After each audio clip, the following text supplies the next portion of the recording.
Top quality और consistent performance के लिए सिर्फ सिल्वर पंप नाम याद रखना। ಕನ್ನಡಗೆ ನಾನು ತುಂಬ ಇದು ಮಾಡಿದೆ. ನಾನು MA BEd ಮಾಡಿಬಿಟ್ಟು ಕನ್ನಡ ಇಲ್ಲದೆ ನನಗೆ ಪ್ರಮೋಷನೇ ಕೊಟ್ಟಿಲ್ಲ. ಆಮೇಲೆ ಡಿಪಾರ್ಟ್ಮೆಂಟ್ ಎಕ್ಸಾಮ್ ಮಾಡಿ ಆಮೇಲೆ ಪ್ರಮೋಷನ್, ಹೈಸ್ಕೂಲ್ ಪ್ರಮೋಷನ್ ಕೊಟ್ಟರು. ನನ್ನ ಹೆಸರು AK ವೇಣಿ ಅಂತ.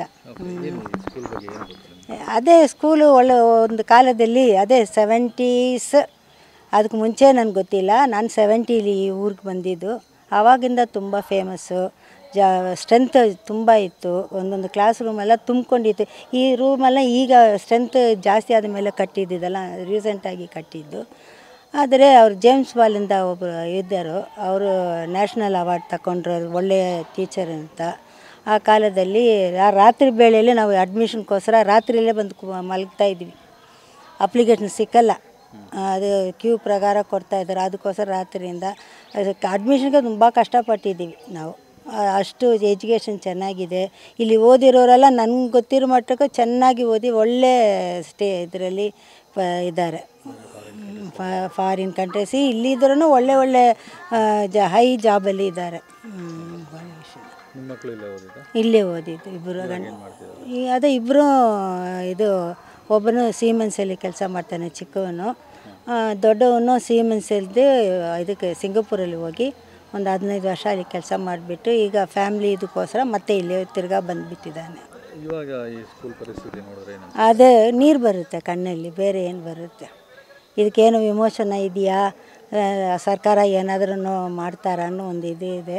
ನಾನು ರಿಟೈರ್ಡ್ ಟೀಚರು, ಬೇಕಂದರೆ ನಾನು ಸರ್ವಿಸ್ ಬೇಕಂದ್ರೆ ನಾನು ಮಾಡ್ತೀನಿ ಬಂದು. ನನ್ನ ಕೈಲಿ ಆದಷ್ಟು ಏನೋ ಒಂದು ಇಂಗ್ಲೀಷೋ ಮ್ಯಾಥ್ಸೋ ಏನೋ ಹೇಳ್ಕೊಡ್ತೀನಿ.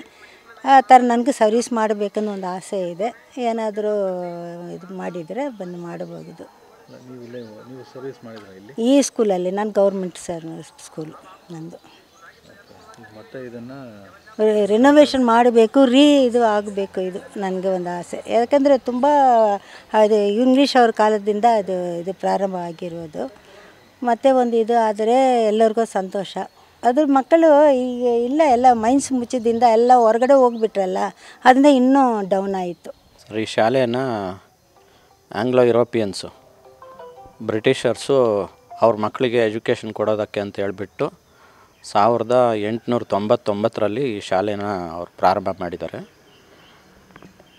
ನನಗೆ ಗೊತ್ತಿರೋ ಮಾಹಿತಿ ಪ್ರಕಾರ ಅವರು ಇಲ್ಲಿ ಕೇಂಬ್ರಿಡ್ಜ್ ಕೋರ್ಸಸ್ಸು ಕೂಡ ನಡೀತಾ ಇತ್ತಂತೆ.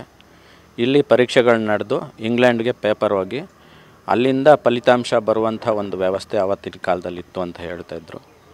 ಆಮೇಲೆ ಅದು 1973ರಲ್ಲಿ ಅವಾಗ ಒಬ್ಬರು ಸುಬ್ರಹ್ಮಣ್ಯ ಅಂತೇಳಿ MD ಅವರು, ಬಹಳಷ್ಟು ಲೇಬರ್ಗಳ ಬಗ್ಗೆ ತುಂಬ ಕಾಳಜಿ ಇರುವಂಥವ್ರಂತೆ. ಅವರೊಂದಿನ BGML ಸ್ಕೂಲಿಗೆ ಬಂದು ಮಕ್ಕಳನ್ನೆಲ್ಲ ಎಷ್ಟು ಜನ ಆಫೀಸರ್ಸ್ ಮಕ್ಕಳಿದ್ದಾರೆ, ಎಷ್ಟು ಜನ ಲೇಬರ್ಸ್ ಮಕ್ಕಳಿದ್ದಾರೆ ಅಂತ ಹೇಳಿ ಅವರು ಮಾಹಿತಿ ತಗೊಂಡಾಗ ಬರೀ BML ಆಫೀಸರ್ಸು, BGML ಆಫೀಸರ್ಸು ಮತ್ತು KGF ಅಲ್ಲಿ ಪ್ರತಿಷ್ಠಿತ ಕುಟುಂಬಗಳ ಮಕ್ಕಳುಗಳು ಅಂಥವ್ರು ಮಾತ್ರ ಓದ್ತಾ ಇದ್ರಂತೆ. ಆಗ ಆ ದಿನ ಅವರೊಂದು ನಿರ್ಣಯ ಮಾಡಿಬಿಟ್ಟು 100% ಲೇಬರ್ ಮಕ್ಕಳಿಗೆ ಇಲ್ಲಿ ಎಜುಕೇಷನ್ ಕೊಡಬೇಕು, ಯಾಕೆಂದರೆ ಅವರೇ ಭಾಳಷ್ಟು ಕಷ್ಟಪಡ್ತಾ ಇರೋದ್ರಿಂದ. ಆಗ ಈ ಶಾಲೆಯನ್ನು ಅನುದಾನಕ್ಕೆ 1973ರಲ್ಲಿ ಅನುದಾನಕ್ಕೆ ಒಳಪಡಿಸಿದರು. ಅಲ್ಲಿಂದ ಪೂರ್ಣ ಪ್ರಮಾಣದಲ್ಲಿ ಶಾಲೆ ತುಂಬ ಚೆನ್ನಾಗಿ ನಡ್ಕೊಂಡು ಬರ್ತಾಯಿತ್ತು. ನಾನು 1996 ಬಂದಿದ್ದು. ಒಳ್ಳೆ ಫಲಿತಾಂಶನೂ ಬಂತು, ಒಳ್ಳೆ ಸಂತೋಷ ಆಗ್ತಾಯಿತ್ತು ನನಗೆ ಅವಾಗ ಕೆಲಸ ಮಾಡೋದಕ್ಕೆ. ಆಮೇಲೆ 2001ರಲ್ಲಿ BGML ಕ್ಲೋಸ್ ಆಯಿತು. ಕ್ಲೋಸ್ ಆದಮೇಲೆ ಮ್ಯಾನೇಜ್ಮೆಂಟ್ ಇರಲ್ಲ ಅಂಥೇಳಿ ಎಲ್ಲ ಪ್ರಪೋಸಲ್ನ ಸರ್ಕಾರಕ್ಕೆ ಶಾಲೆನ ವಹಿಸ್ಕೋಬೇಕಂತ ಹೇಳಿಬಿಟ್ಟು MD ಅವರು ಪ್ರಸ್ತಾವನೆಯನ್ನು ಸಲ್ಲಿಸಿ ಅಲ್ಲಿಂದ ಇಲ್ಲಿವರೆಗೂ 25 ವರ್ಷ ಪತ್ರ ವ್ಯವಹಾರ ನಡೀತಾನೆ ಬರ್ತಾಯಿದೆ. ಮತ್ತು ಎಲ್ಲ BGML ಸಂಸ್ಥೆಯಿಂದ ನೇಮಕವಾದಂಥ ಎಲ್ಲ ಶಿಕ್ಷಕರು ನಿವೃತ್ತಿ ಆದರು. ಹೇಗೆ ಪ್ರೈಮರಿ ಶಾಲೆಯಲ್ಲಿ ಮಾತ್ರ 28 ಜನ ಟೀಚರ್ಸ್ ಇದ್ದರು. ನಾನು 96ಅಲ್ಲಿ ಇಲ್ಲಿ 16 ಜನ ಕೆಲಸ ಮಾಡ್ತಾಯಿದ್ವಿ. ಈಗ ನಾನು BGML ಸಂಸ್ಥೆಯಿಂದ ನೇಮಕ ಆಗಿರುವಂಥ ಕೊನೆಯ ಶಿಕ್ಷಕ. ನಾನೊಬ್ಬನೇ ಉಳಿದಿದ್ದು. ಈಗ ನಮ್ಮ ಉಪನಿರ್ದೇಶಕರು ಅವರು ಈ ಶಾಲೆ ಬಗ್ಗೆ ತುಂಬ ಕಾಳಜಿ ಇಟ್ಕೊಂಡಿದ್ದರಿಂದ ಅಲ್ಲಿ ಬೇರೆ ಬೇರೆ ಶಾಲೆಯಲ್ಲಿ ಹೆಚ್ಚುವರಿ ಆದಂಥ ಶಿಕ್ಷಕರನ್ನ ಇಲ್ಲಿಗೆ ಹಾಕ್ಕೊಟ್ರು. ಪ್ರಾಥಮಿಕ ಶಾಲೆಯಲ್ಲಿ ಆ ಕೆಲಸ ಆಗಲೇ ಇಲ್ಲ. ಯಾಕೆಂದರೆ ಕಳೆದ 7-8 ವರ್ಷಗಳಿಂದ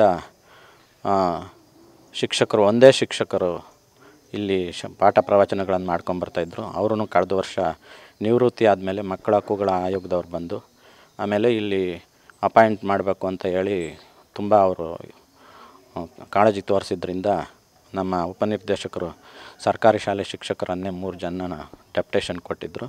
ಈಗ ಮತ್ತೆ ಅವರು ಅವರ ಮೂಲ ಶಾಲೆಗೆ ಹೋಗಿದ್ದಾರೆ. ಮತ್ತು ಈಗ ಮತ್ತೆ ಆರ್ಡ್ರ್ ಮಾಡಿದರೆ ಪ್ರೈಮರಿ ಶಾಲೆಗೆ ಬರುತ್ತೆ. ಪ್ರೈಮರಿ ಶಾಲೆಯಲ್ಲಿ ಈಗಲೂ 80 ಜನ ಮಕ್ಕಳಿದ್ದಾರೆ.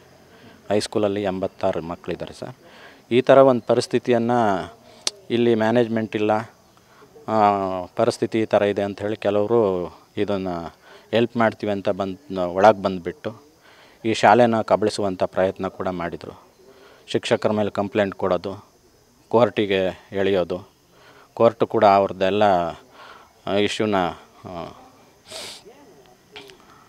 ಕೋರ್ಟಲ್ಲಿ ಕೂಡ ಅವ್ರಿಗೆ ಹಿನ್ನಡೆ ಆಗಿದ್ದರಿಂದ ನಮ್ಮ ಮೇಲೆ ಪದೇ ಪದೇ ಯಾವುದೋ ಒಂದು ರೀತಿಯಲ್ಲಿ ಪ್ರೆಷರ್ ಆಗ್ತಾನೇ ಬರ್ತಾಯಿದ್ದಾರೆ.